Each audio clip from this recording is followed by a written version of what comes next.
یہ شعبان المعظم کا مہینہ ہے، اور اس شعبان المعظم کی جو نصف رات آتی ہے، یعنی 15ویں شعبان المعظم کی جو رات ہے، تو اس رات کے اندر ہمارے سلف صالحین کا جو طریقہ ہے وہ بڑے اہتمام کے ساتھ اس رات عبادت بھی کرتے ہیں اور نوافل بھی پڑھتے ہیں۔ تو بعض جو ہے نا کچھ لوگ اس کو بدعت کہتے ہیں کہ اس رات کا اہتمام کرنا، اہتمام کے ساتھ عبادت کرنا، یہ سراسر بدعت ہے۔ تو میں آپ کے سامنے چند حوالے رکھنا چاہتا ہوں۔ سب سے پہلے امام شافعی رحمہ اللہ تعالی، آپ نے اپنی کتاب الام کے اندر آپ نے لکھا ہے، اور المصنف عبدالرزاق کے اندر امام عبدالرزاق، امام بخاری رحمۃ اللہ علیہ کے دادا استاد ہیں، وہ لکھتے ہیں، اور امام شافعی علیہ رحمہ نے اور امام عبدالرزاق نے اپنی کتاب المصنف عبدالرزاق میں یہ لکھتے ہیں، فرماتے ہیں کہ 5 راتیں ایسی ہیں، اور اس 5 راتوں کے اندر جو عبادت کا اہتمام کرنا یہ مستحب ہے۔ اور امام شافعی رحمۃ اللہ علیہ بھی فرماتے ہیں کہ اس رات کے اندر عبادت کا اہتمام کرنا، یعنی 5 راتوں میں سے کسی رات پہ عبادت کا اہتمام کرنا یہ مستحب ہے۔ تو اس میں سے 5 راتیں کون سی ہیں؟ ایک تو شب معراج کی رات ہو گئی، اور دوسری جمعہ کی رات ہو گئی، اور تیسری یعنی نصف شعبان کی رات یہ، اور اس کے بعد چوتھی اور 5ویں جو ہے عید الفطر اور عید الاضحیٰ کی جو راتیں ہیں، اس 5 راتوں میں اہتمام کرنا یہ مستحب ہے۔ یہ امام شافعی رحمۃ اللہ علیہ کا فتویٰ ہے۔ اور اس کے بعد غیر مقلدین کے بہت بڑے شیخ الاسلام ہیں علامہ ابن تیمیہ، انہوں نے اپنی کتاب اقتضاء صراط مستقیم اور مجموع الفتاوی کی جلد 23 کے اندر یہ لکھتے ہیں کہ یہ نصف شعبان المعظم کی جو رات ہے اس کی کیا فضیلت ہے؟ تو کسی نے سوال کیا تو یہ کہتے ہیں کہ یہ سلف صالحین کا طریقہ ہے نصف شعبان کی رات کو عبادت کرنا، یہ فَهُوَ أَحْسَنُ، یہ اچھا طریقہ ہے۔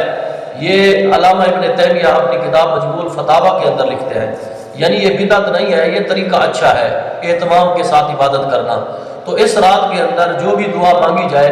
تو امام شافعی رحمۃ اللہ علیہ فرماتے ہیں اللہ تعالیٰ اس دعا کو رد نہیں فرماتا، بلکہ اللہ تعالیٰ اس کی دعا کو قبول فرماتا ہے۔ اور اس کے بعد نبی پاک صلی اللہ علیہ وسلم کے 13 صحابہ کرام ایسے ہیں جن سے یعنی مرفوع احادیث مروی ہے، یعنی نصف شعبان کی رات کی فضیلت کے بارے میں مرفوع جو روایات مروی ہیں 13 صحابہ کرام سے، یہ مرفوع روایات ہیں۔ اور 13 صحابہ کرام میں سے یہ ہے سیدنا ابو بکر صدیق رضی اللہ تعالیٰ عنہ، اور حضرت مولا علی، اور حضرت عبداللہ ابن عمر، اور حضرت معاذ ابن جبل، اور حضرت ابو ہریرہ، حضرت ابو موسیٰ اشعری، اور حضرت ابو سالمہ، اور ابی ابن کعب، اور حضرت عوف بن مالک، اور حضرت ابو امامہ الباہلی، اور حضرت عثمان بن ابی العاص، اور حضرت یزید بن جاریہ، اور حضرت سیدہ عائشہ صدیقہ رضی اللہ تعالی عنہم اجمعین، یعنی 13 صحابہ کرام سے یعنی نصف شعبان کی رات کی فضیلت کے جو روایات ہیں مرفوع روایات مروی ہیں۔ اور اس کے بعد 5 تابعین کے مرسلات موجود ہیں، 5 تابعین نے مرسلاً یہ روایات نقل کی ہے کہ نصف شعبان کی رات کو جاگنا یہ مستحب ہے، اور اس کا جو ثبوت ہے یہ احادیث مرسل سے موجود ہے۔ اور اس کے بعد 7 تابعین ایسے ہیں جنہوں نے نصف شعبان کی رات کی جو روایات ہے یہ موقوفاً روایت کی ہے، اور اس میں سے سب سے پہلے تابعی ہیں حضرت کثیر بن مرہ،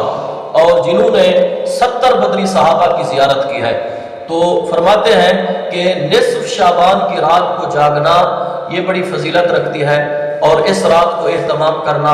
اور عبادات کرنا یہ نبی پاک صلی اللہ علیہ وسلم کی بھی سنت ہے، اور صحابہ کرام بھی اس رات کا بڑا اہتمام کیا کرتے تھے، اور تابعین تابعین جتنا بھی محدثین ہیں اس نصف شعبان کی رات کی فضیلت کو مانتے بھی تھے اور بڑے اہتمام سے اس رات کو گزارتے بھی تھے۔ اور سنن ترمذی کے اندر بھی روایت موجود ہے حضرت عائشہ صدیقہ رضی اللہ تعالیٰ عنہا والی، اور مسند امام احمد کے اندر بھی ہے، اور المصنف عبدالرزاق کے اندر بھی یہ روایت موجود ہے،